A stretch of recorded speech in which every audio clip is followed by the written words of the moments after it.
Hey everybody, it's Beth Murphy here, and we're talking about one of my favorite subjects, which is the INFJ stuff. And recently I've been thinking about the aspect of us that where we're very empathetic. And I like to look around the internet and I like to see what other people are thinking, and then if I'm inspired to contradict it, I'll do that for you, because I'm only going to talk about things that are uplifting. So it's just my way of kind of adding back, like add my opinion. If it's positive and helpful, well, why not throw myself in there too? So, if you've been listening to me, you can probably kind of pick that out. So, I set up my chalkboard, so as long as it doesn't fall on us, we'll be good to go. No more shaky videos. And thanks for not mentioning it, by the way. You guys are very sweet. All right, topic. Let me hold my chalkboard. I can't see that. Hang on.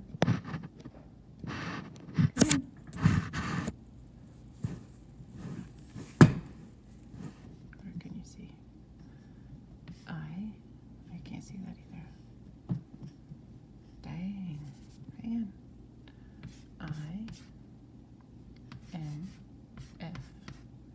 INFJs and empathy.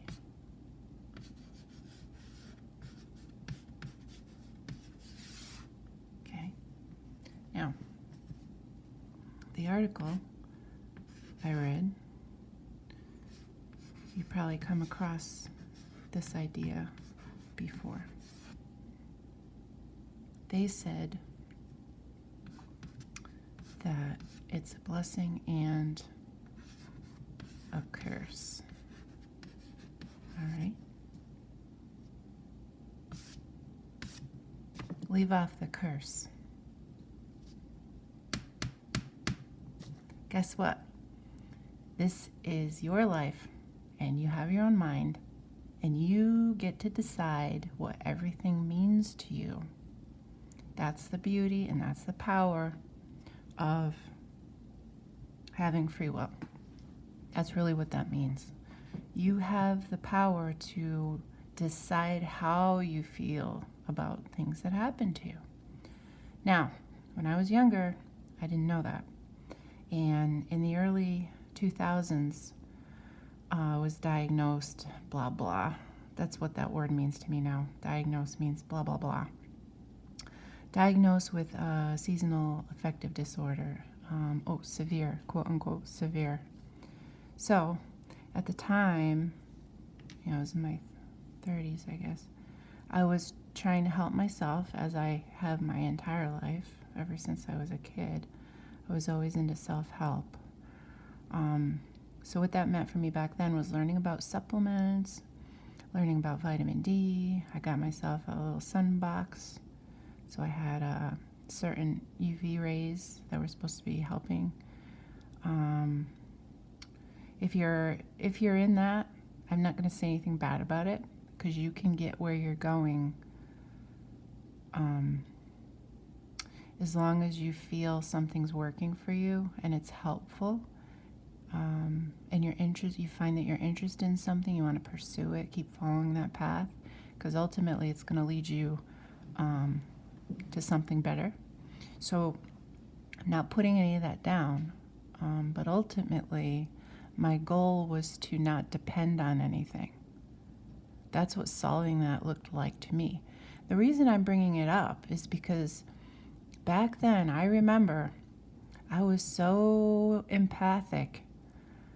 I felt like I could feel the death of everything outside every winter. I know that sounds a little dramatic, but that's what my language was indicating back then. I remember speaking about it to my husband, saying, "This is so horrible, it's all dead, nothing's alive, and it's dormant, and I feel dormant." And that may be true, but it didn't have to stay that way. The only way it was going to stay that way is if I stopped trying to think about it in a different way. So empathy stretches. It stretches. You everything is alive, and because it's based in energy. So you can have relationships to anything. Relationships to people, relationships to animals, relationships to trees, whatever. And you can feel it as if what they're going through affects you. You know, if your pet is unwell and you're a sensitive person, it's easy for you to understand. You really feel deeply about it, maybe more so than another person that doesn't go as deep as you do, especially because, you're an INFJ, most likely, if you're listening to this. Empaths can be INFJ, but if you are one already, you're going to have that degree of feeling other people's stuff. That's part of who we are. We go deep.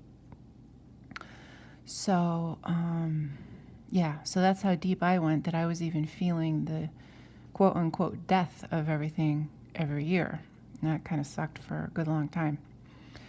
So part of that going away was bettering the rest of me. And then I believe I just went to a place where that didn't exist anymore, because that's part of my studies as a metaphysician. That's, to me, how I changed my reality. I changed me. So the new Beth didn't have that issue. But that's not really the focus of the video. Today I'm trying to talk to you about empathy. Don't feel you're a victim to your empathy.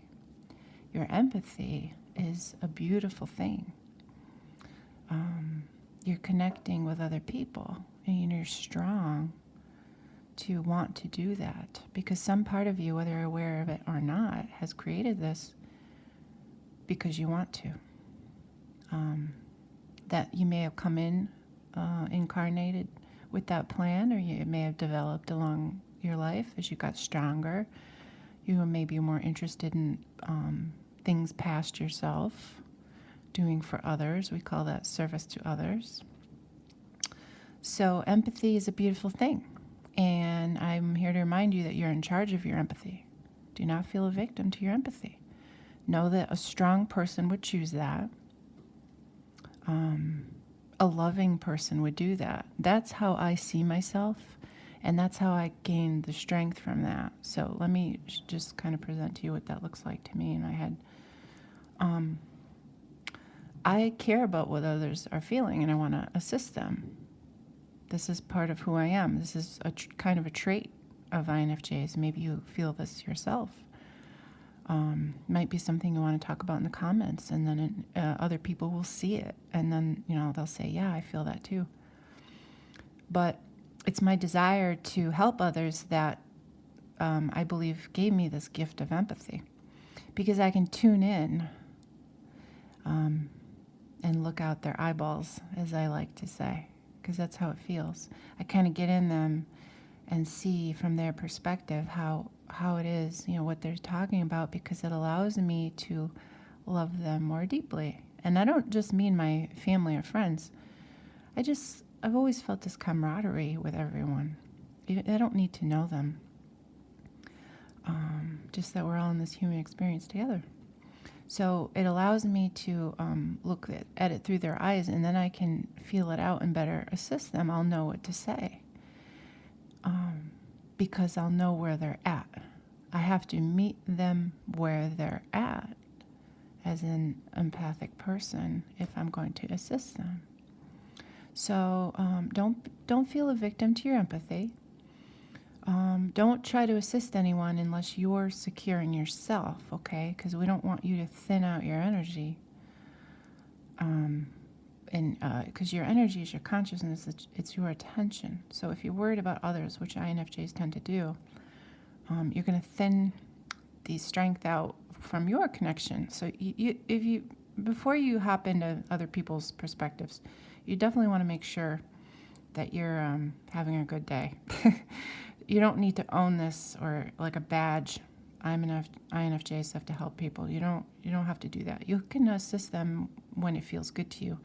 And it will only feel good to you after you take care of yourself. But you're not a victim to your empathy. It's not a curse. Doesn't have to be. Not my experience at all. Because you can turn it on and off. That's my recommendation to you. Know that you can turn it on and off. Know that you chose this, whether you remember it or not. Know that it's a beautiful thing. It brings us all together. And you're in charge of it. And just remind yourself that you're only going to exercise your empathy after your needs are taken care of. And I'm telling you, you really can shut it off. I've done it. I'm over it. It's a long time ago when I used to suffer. All right? And that's why I'm here. Tell you these things. Because it's after the fact, and you can believe me. All right? All right. Thanks, everybody. I'll talk to you next time I get inspired. Bye.